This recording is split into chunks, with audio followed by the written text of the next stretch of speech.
Howdy folks, welcome back to Kdog's Weekend Movies. So this time around we're just going to sit around and watch some movies. Don't know how many we're going to get in, so hopefully more than what the past few weekends have been. You know, obviously it's been a busy past few months, it's been a busy month, so just bear with me. Because not every weekend I'm going to have content because I am busy or doing things, and maybe some weekends we get a whole bunch in, or maybe sometimes we just get a little bit. Well, tonight in this first go around we are going to take a look at a film from 1957. I've been doing a lot of westerns recently, and of course we gotta it seems like we got to do a film that's on the Criterion Collection. I've never really sat down to watch this adaptation of this film. Interesting, this is the original adaptation of this movie. I have seen the remake that was directed by James Mangold, starring Russell Crowe and Christian Bale. Well, which movie am I talking about? It is 3:10 to Yuma. Yeah, from 1957, starring Glenn Ford, Van Heflin, and Felicia Farr. Based on a story by Elmore Leonard and is directed by Delmer Daves. So, round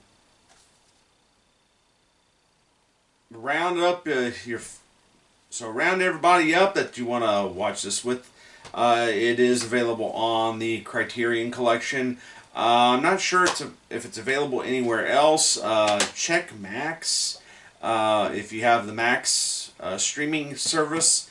I don't know. Just maybe do a Google search and see where it is streaming, because this was originally released by Columbia Pictures in 1957. So we'll get into it. It is 3:10 to Yuma.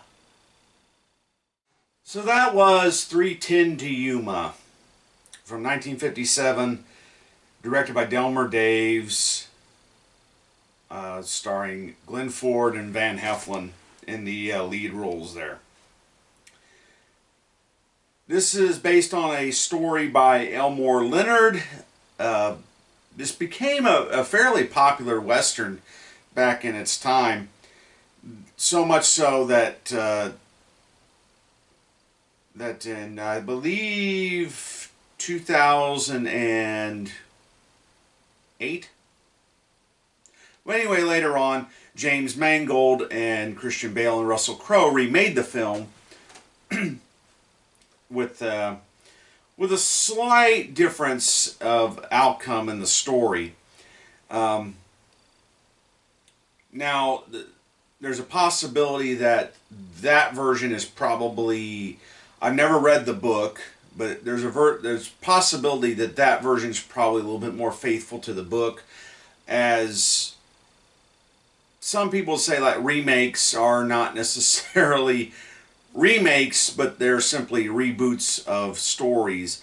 Especially if it's adapted of a book, it's not necessarily labeled as a remake. It's just another adaptation of that book.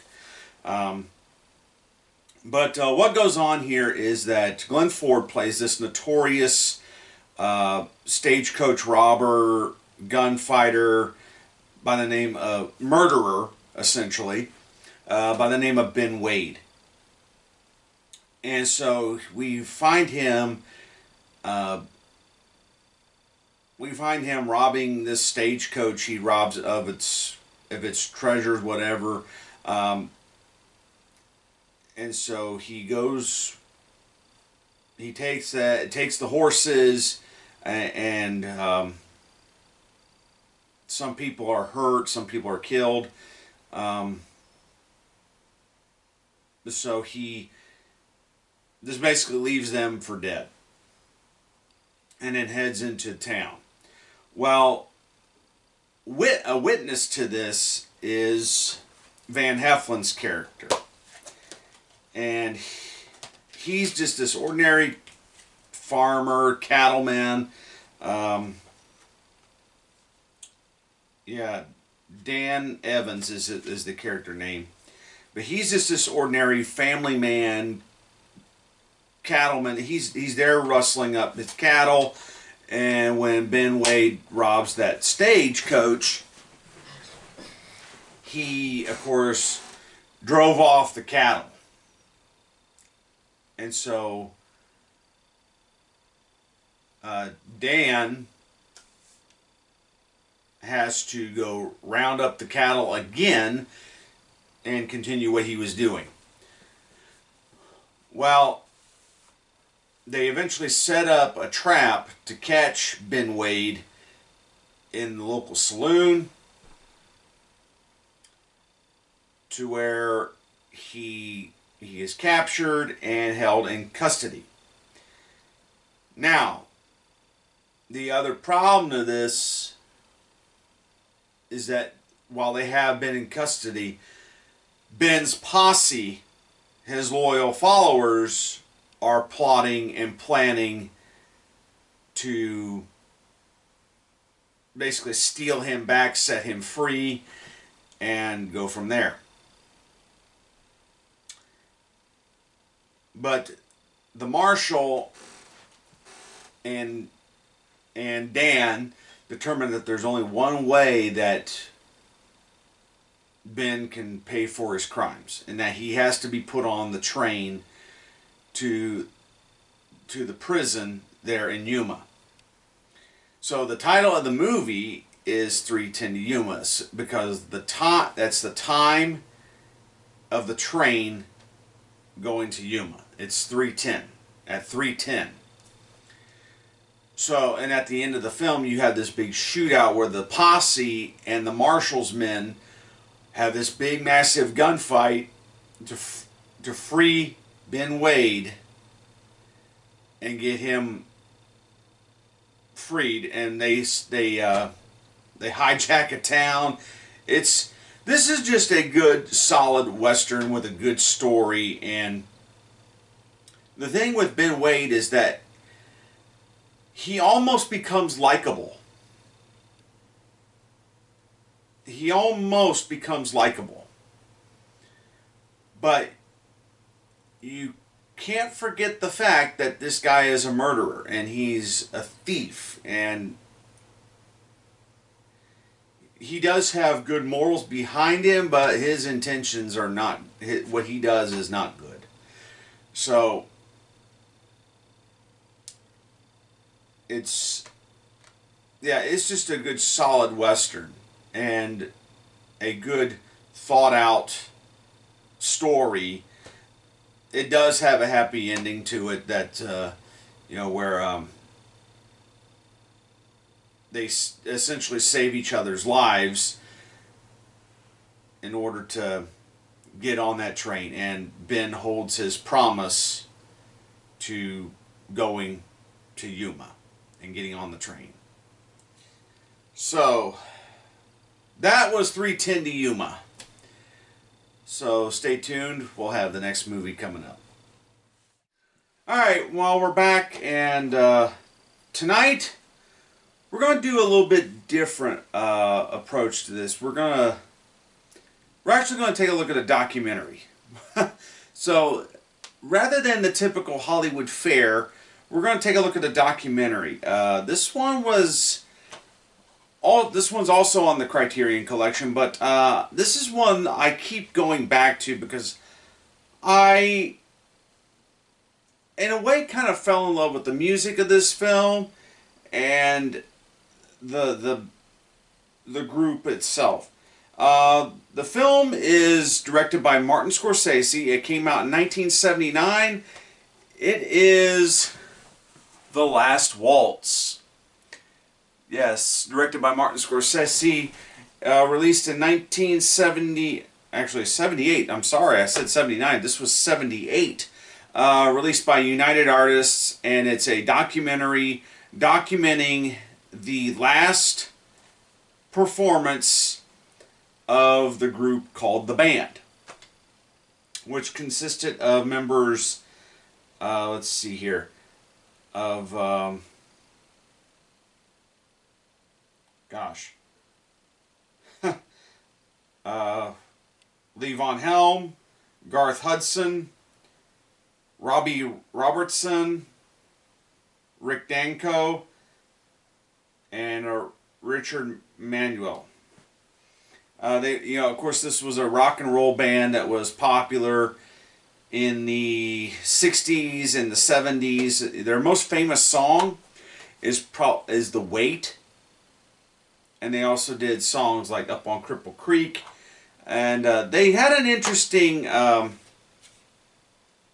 they definitely had an interesting sound to them because they liked to blend, rock and roll along with gospel and country, and so they like to mix things up. And so they were on their last concert, so they hired Martin Scorsese to come and film their last concert.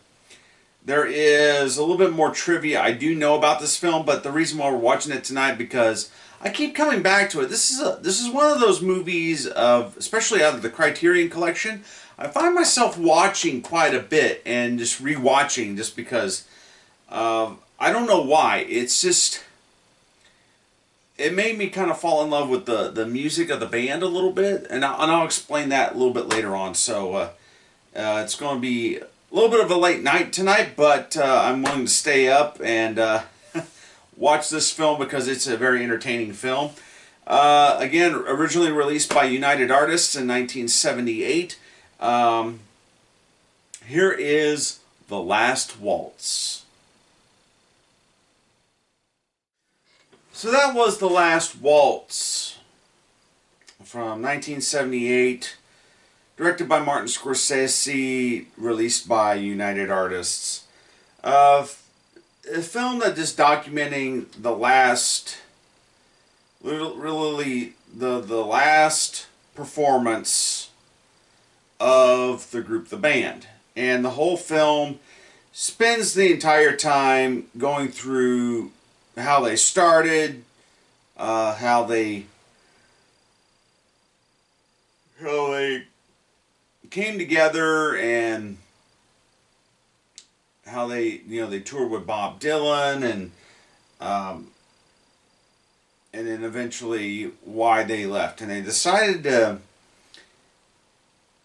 take the approach of they wanted to leave on top, and they didn't want to be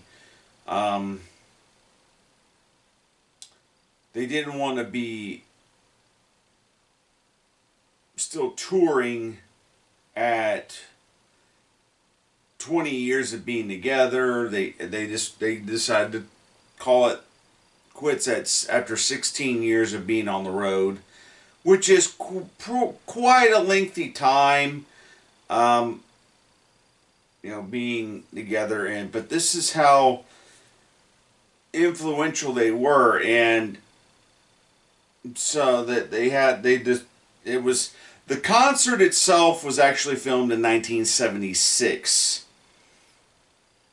But the film was not released until 1978. Because mostly it was because Martin Scorsese was in the middle of another film at the time, and so he really didn't have a whole lot of time to devote to this film until later. So Scorsese actually filmed it in 1976, and so this was not filmed. It was filmed at one night, that last concert in which they brought on a bunch of their friends, such as Bob Dylan, Neil Young, Joni Mitchell, Neil Diamond, even Ringo Starr. So they decided to throw this monster party, and we'll call it The Last Waltz. And of course they wanted to get it all on film. and Scorsese was kind enough and genius enough to get that done. But also the film is, in between songs, is filled with all these interview like moments, and of course after the event, the band had split. Sorry, it's late at night. It's past my bedtime, but it's just a nice little document of a point in time in music history, and there's really not a lot else to say about it. I think you definitely have to be a fan of this type of music to, in order to understand it and in order to get it. But obviously the music lives on. Robbie Robertson just passed away this past year, so it's that's how much it lives on. Um, but this project actually just, the music lives on, but obviously, in pop culture, it's still, to not the average person, they may like, well, who is the band? Who was the band? Or whatever. And, well, but anyhow, but if you were a fan of 70s music, you were a fan of the time, you would say, well, the band is still around, still playing, and how influential there is, like songs like The Weight, are heard in films. And, very early, The Weight was used for a film, was used for Easy Rider, and that film and several other films, and of course this film in itself, and of course the concert and performance, they still release the music from that evening and this film. Matter of fact, this is the 40th anniversary soundtrack. The film was released in 1976, but this was released in 2016. This soundtrack version. Now, this is to chronicle the 40th anniversary of the concert, and not so much the movie, because this technically is the celebration of that, but this came out in 2022, so it was past the original theatrical release date. But yeah, tonight was the last waltz. Stay tuned. We'll have probably another feature after this.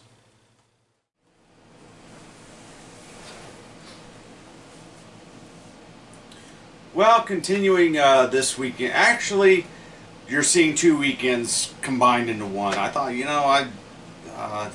I can't do this like I really wanted to do it, but here we go. But we're going to continue on with this video. So here we are in a presidential election year, and I just happened to look on the internet, and TCM is doing a lot of, if you don't know what TCM is, Turner Classic Movies is playing a lot of films that are political dramas, political themed films, and obviously they are taking sides, and that's okay. I mean, I guess, but because they have guests coming on presenting a political film that they want to show. Steven Spielberg presented, I believe, All the King's Men, and then there was somebody else presented another film, and then there was I think like films that have a political message to them. So tonight, I'm going to do the same thing. You know, obviously, I'm not Steven Spielberg or any of the people that are appearing on TCM. You know, I would love to be and kind of share some movie, some of my favorite movies and favorite movie moments and whatever, or political and or based on a theme. Well, tonight, because we are in a presidential election climate right now, and the country is so divided, and I'm not going to take sides on this video because I have my own political views. I'm conservative about some things, I'm liberal about some other things. You know, I can't be straightforward, and not the thing is, folks, we gotta learn how to talk to each other. So, tonight's film is a political film. It doesn't really take sides per se, but it's a film from 1939. And I remember seeing this film in high school, part of my government class. And in the United States, we have to take a class on the United States government, and we have to understand different forms of government. You know, that there's democracy, there's libertarian democracy, there's not libertarian, but that's a political party, but like what England is, and then there's dictatorship, and then there's communism, and all that sort of thing. But one of the films, we ended up watching a few films in government class, and this was one of them, but I really, really liked this one. This was probably the favorite of all the government-themed films that we watched in that class, and it was from 1939, starring good old Jimmy Stewart from Columbia Pictures, directed by Frank Capra. It is Mr. Smith Goes to Washington. Yes, so I have not seen it in its full entirety since high school. That was in 2003. So, pop you some popcorn, get you a tasty beverage, and let's watch Mr. Smith Goes to Washington. So, Mr. Smith Goes to Washington came out in 1939, starring Jimmy Stewart as Jefferson Smith, a simple-minded, ordinary guy who's running this boys' organization, who's promoted after the death of a senator in his home state. So, this film obviously hits closer to what we're dealing with today than I was sitting here, and of course I had not watched this since 2003, 2002, and I mean, in its entirety. I've maybe seen a clip or two here or there, and I've owned the Blu-ray, just never really sat down to watch the film in its entirety. And wow, this movie really is about the politics and the press machine, and how they go hand in hand. If somebody who is in politics says something that the press doesn't like, how the press will take that and either demonize that person, or first they will try to persuade the person to bow to what they want.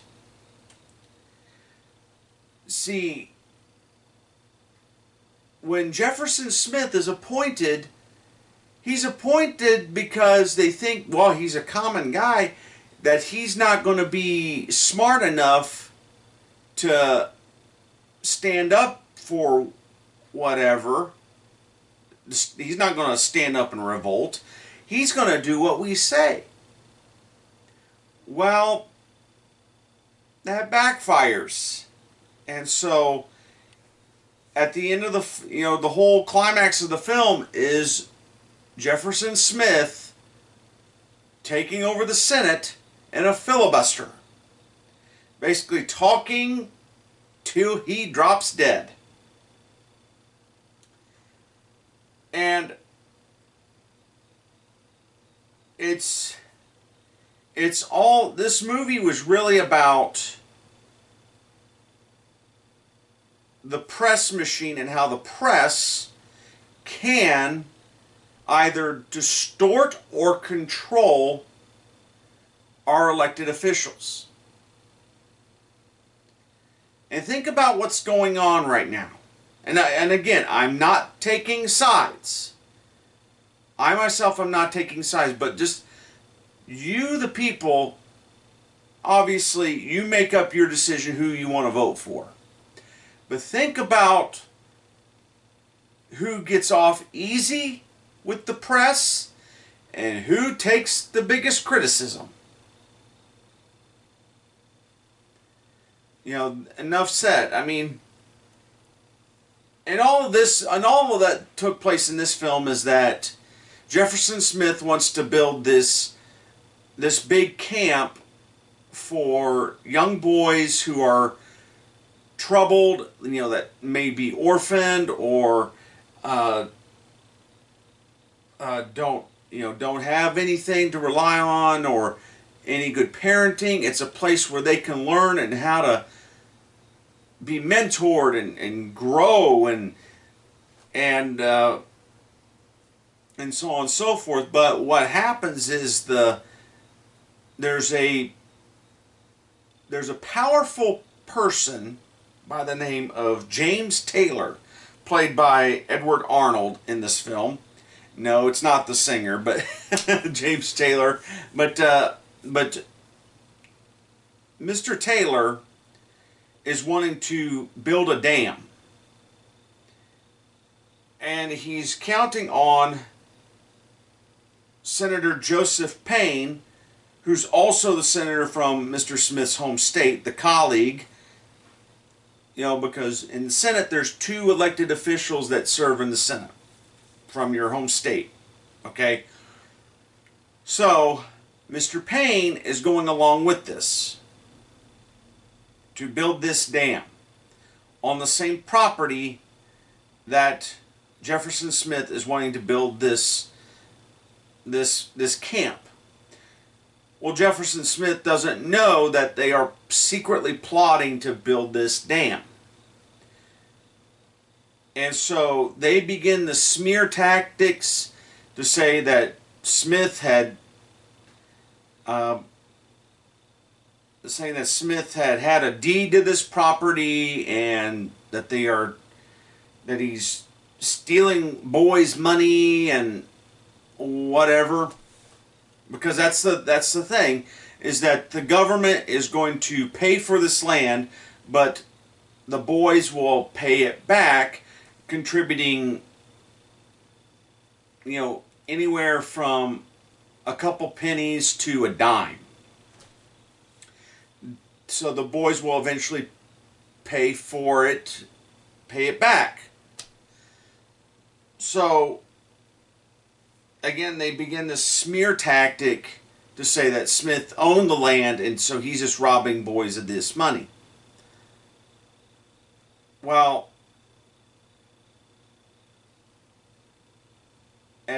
they continue to drive this even through the filibuster, and even the press machine continues the smear that a thief is hijacking the Senate.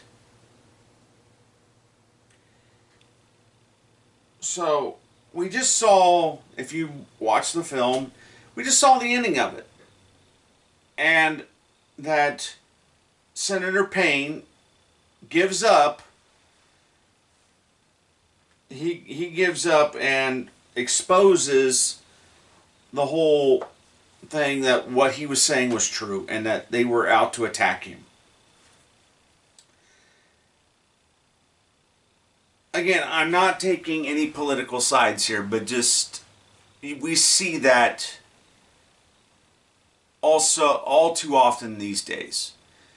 You have all the major networks, television networks, siding with one political party, and you have one that sides with the other.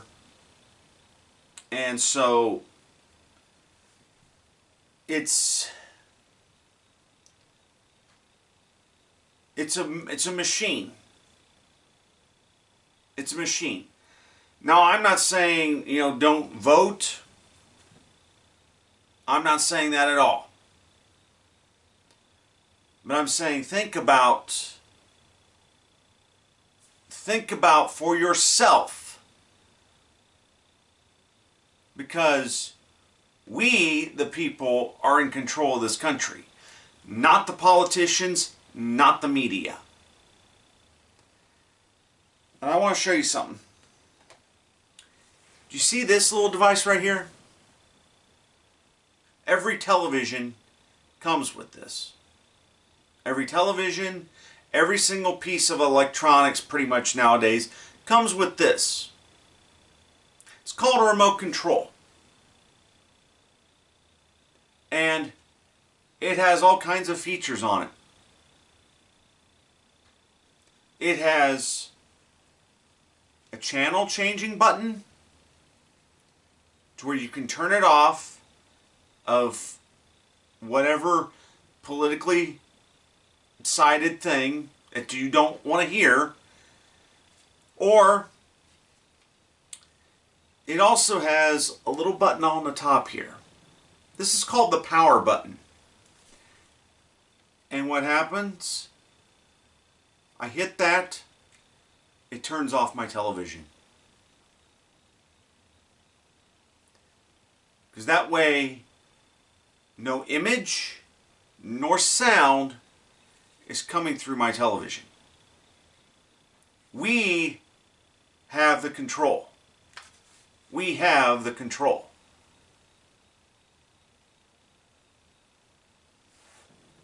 But it's up to you to make the decision to what is being allowed in. So that's just food for thought. And of course, this is a decent classic movie. The only thing is, I would have liked a little bit more of a better ending, instead of it just ending with Senator Payne admitting that he's wrong and there's a cheer and then the end. That's it. And you have Senator Jefferson Smith lying on the floor of the Senate, passed out. So what happened to him? Did he marry the Jean Arthur's character? Did they, what happened? A little bit more closure there, Mr. Capra, but and plus another thing that's a little false is that coming in the form of Senator Payne, no person in politics would ever do this. They would never admit their wrongdoing. Think about that. Anything that they have done corrupt or crooked, they would never be, no matter how much mud gets thrown onto them, they would never take the floor of whatever position that they are in and say, hey, yes, I did it, I don't deserve. They would never do that. Matter of fact, they would seek longer term.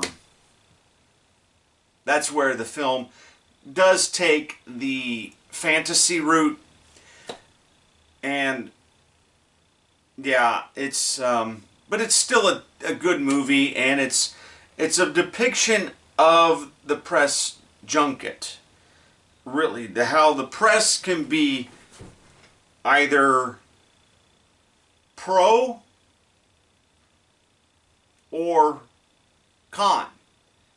There's a line in the film that was said by one of the press people, because right off the bat,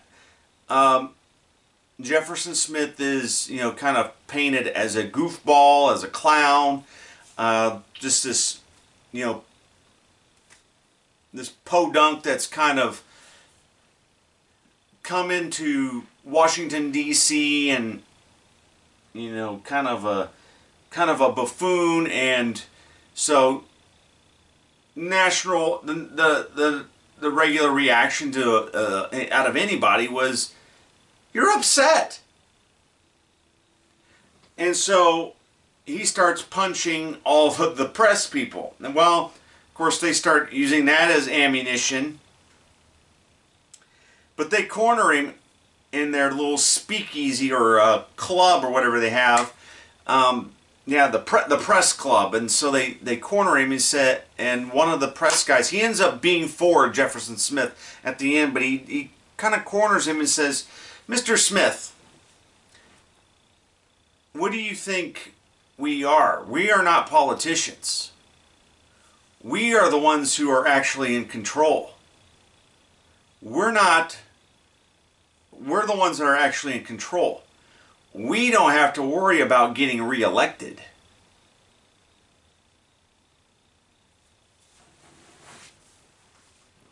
Now think about that. Think about that. Not one single commentator that is on MSNBC, CNN, and I'm even going to say Fox News, they don't seek re-elections. They were never elected. They were hired. And even if those commentators are terminated from those networks, all they do is go someplace else. They don't go away. Prime example, Bill O'Reilly. He hasn't worked for Fox News in probably, he hasn't worked for Fox News in 10 years. Over 10 years. But yet, he's still around. He is still on, he's taken to what, instead of going from another network, he's actually gone to the internet. So that's another thing. And now this is the difference between the press back then and the press now, or the media, is that back then there was no television news. There was no internet. It was the newspaper and the radio. We still have the radio. We still have a newspaper in print. But we now have the internet, television, and even the television is kind of going away. It's all creeping up on the internet with social media. So, just food for thought. This, even though this movie was made in 1939, and it is very pro-patriotic, but it's definitely a film that paints a picture of what can and does happen with the media, and that it's up to us as the people to decide what information we are feeding ourselves. And a key thing is, it starts with us. If there's something that you don't agree with, either change the channel or turn it off. I mean, it's as simple as that. Otherwise, we're just chicken littles going, the sky is falling, the sky is falling. Trump said this, Harris is going to do this. It's all the machine. You have control of the machine. And you decide. So that was Mr. Smith Goes to Washington and a little rant there, but stay tuned. We'll have another feature coming up and probably some more discussion. Well, that's going to be all the movies for this weekend, so I hope you do come back to check out some more movies with me. Hopefully you are watching these movies along with it. And again, I wish I could play the movies with the videos. The big thing is copyright. That's I think the movie studios are tighter than I think they're tighter than the music industry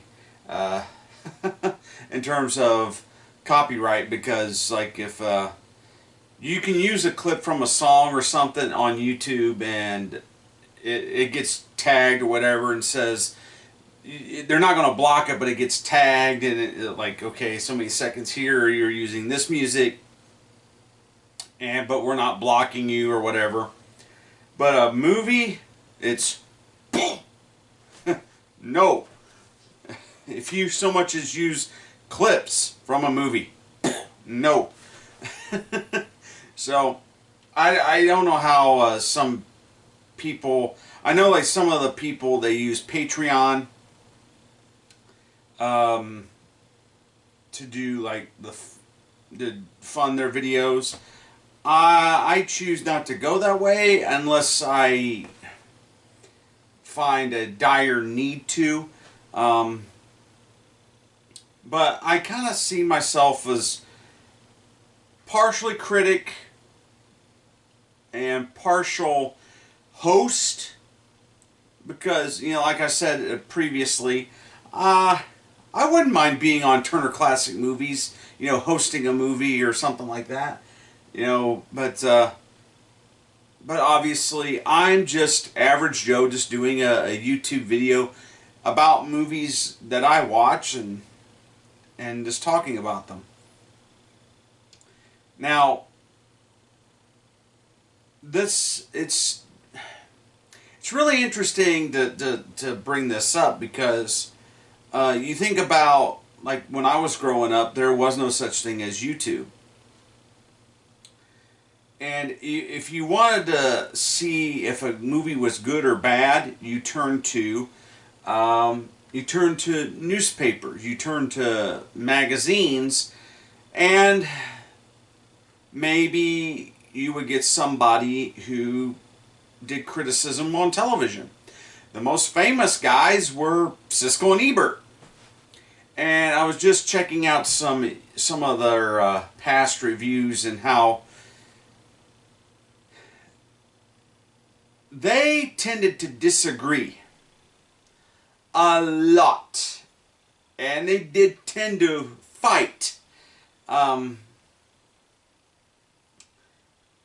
mean, some of their criticisms on movies were notoriously known, but you know, they still had some respect from the movie-going audience, you know, to you know, give their opinions. But I mean, Siskel and Ebert alone, you know, they pioneered, you know, television film criticism,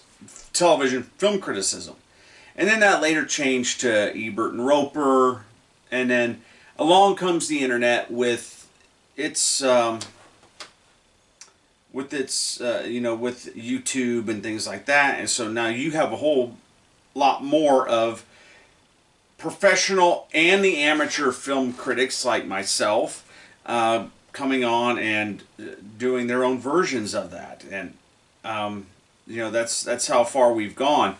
And I don't want to say, because there's been a ton of independent film criticism.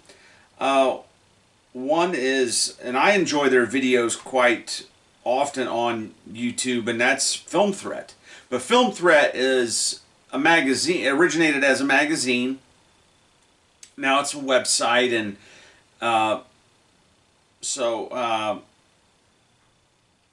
Chris Gore and his partner Alan, they go on YouTube and they talk about movies. Now, Chris Gore is very open as that he does tend to favor more independent film as opposed to Hollywood, the mainstream studio stuff. Now, does he like some of the mainstream stuff? Yeah, I mean, but that's what I applaud with Film Threat, Chris Gore, and Alan, is that they don't bring any bias. If they like something, they like something. If they don't like something, they don't like it. And the thing with Siskel and Ebert, I've noticed this. That I would encourage you, go on YouTube and watch some old Siskel and Ebert just reviews. There's people that have broken up episodes of just a review of a film. And I'll tell you a film in particular that they absolutely, and this is where the critics aren't always right, nor is the audience always right. I mean, because people are people, people have different opinions, they have different tastes and whatnot, and so we're just people, okay? But Siskel and Ebert, back in 1990, trashed one of the most loved and cherished holiday films of all time. They trashed Home Alone. They completely hated Home Alone, and they really hated Home Alone too. Now, Home Alone 3, surprisingly, Roger Ebert liked. But Gene Siskel loathed it. He said, boy, has that series run out of gas.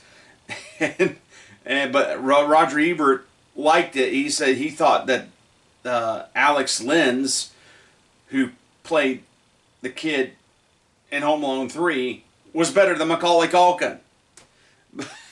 But anyhow, they completely trashed the original Home Alone. Now, let me take you back to that time.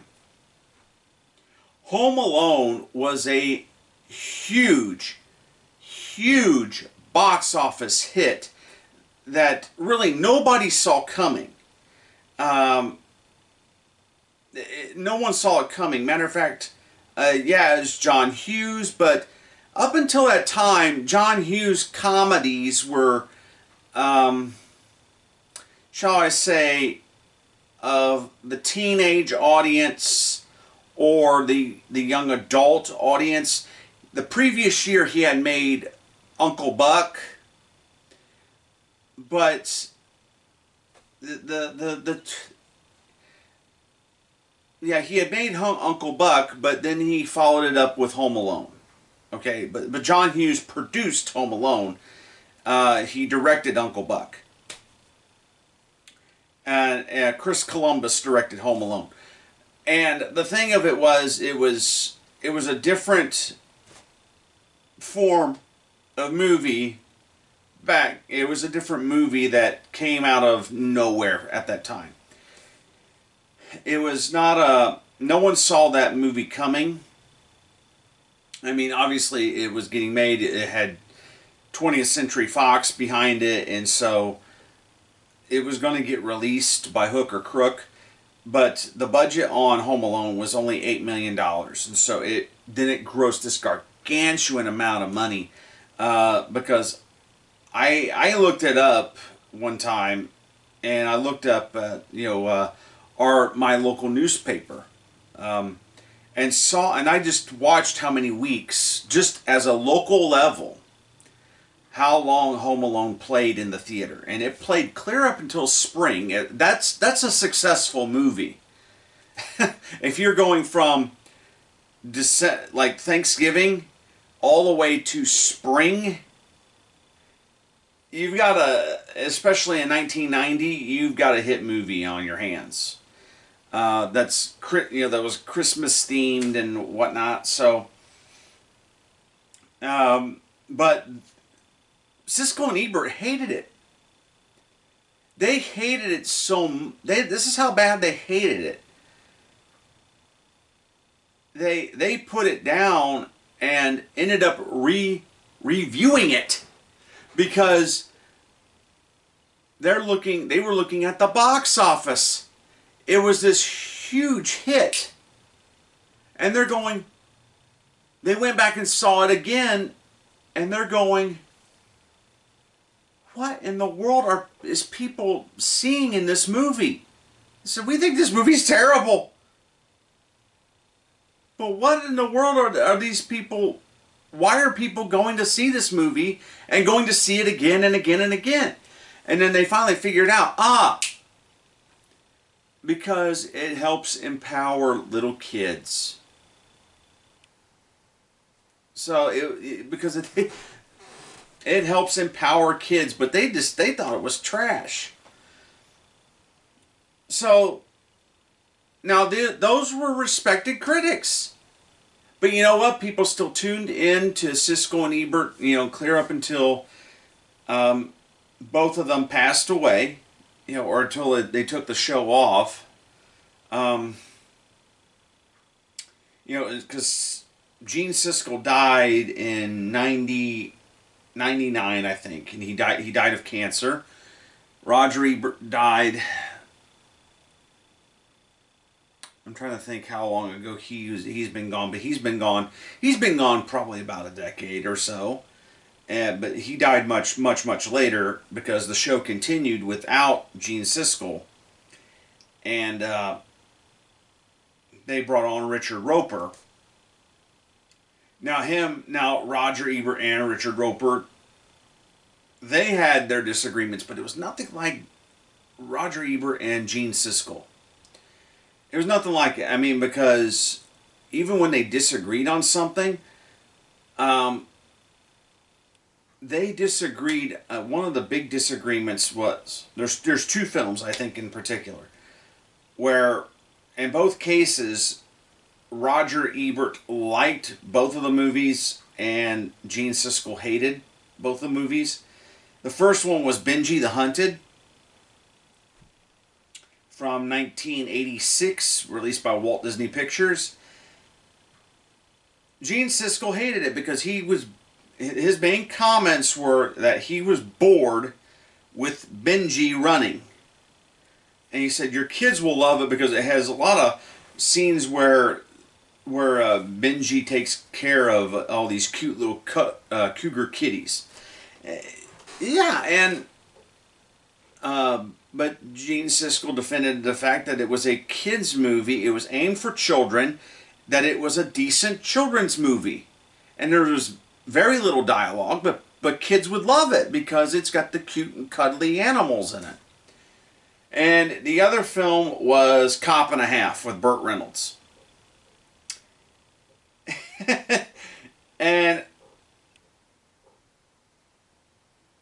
let's just say this. I do have a copy of Cop and a Half on DVD, but I got it as a part of this 10-film DVD package that Universal put out, and they put Cop and a Half out with these other dud movies.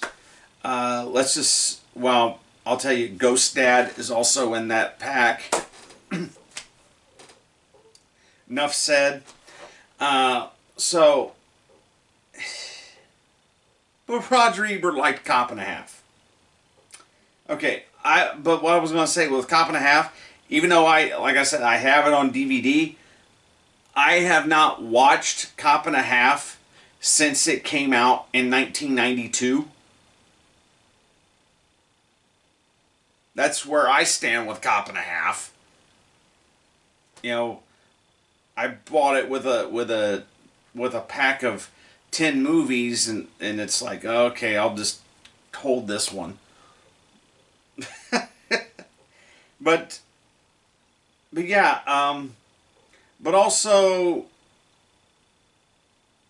but that's the thing. The we're not going to always agree, and the film criticism is there to. It's really there to help us, the movie-going public, to decide where to spend our money.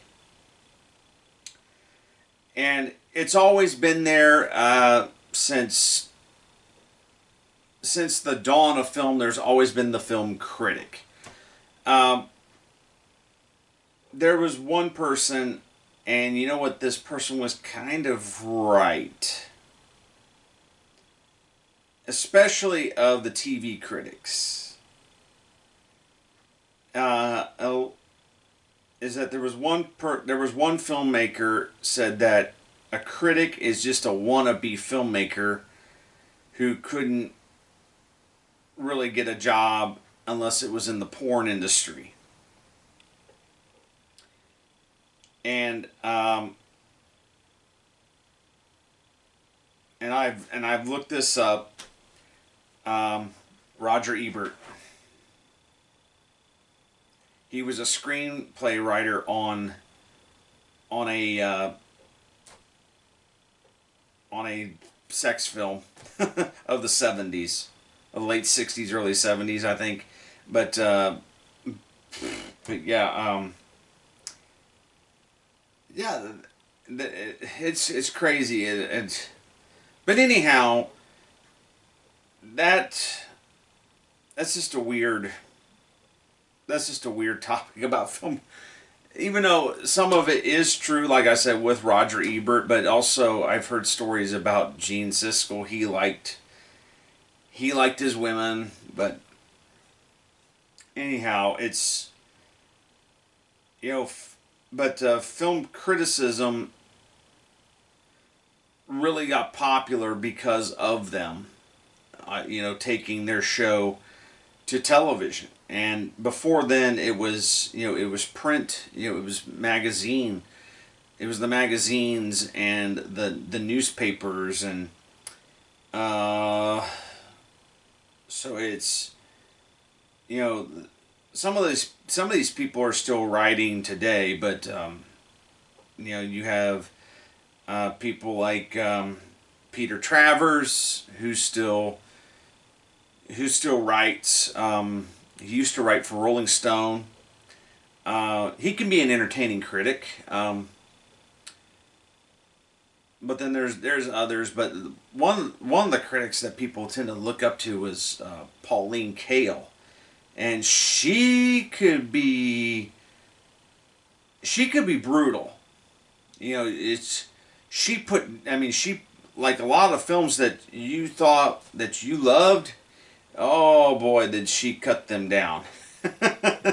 Yeah, she didn't. There was a lot of popular movies that we consider almost classic today. She really tore them down. For example, she hated The Wizard of Oz. She hated It's a Wonderful Life. She hated Star Wars. Yeah, and,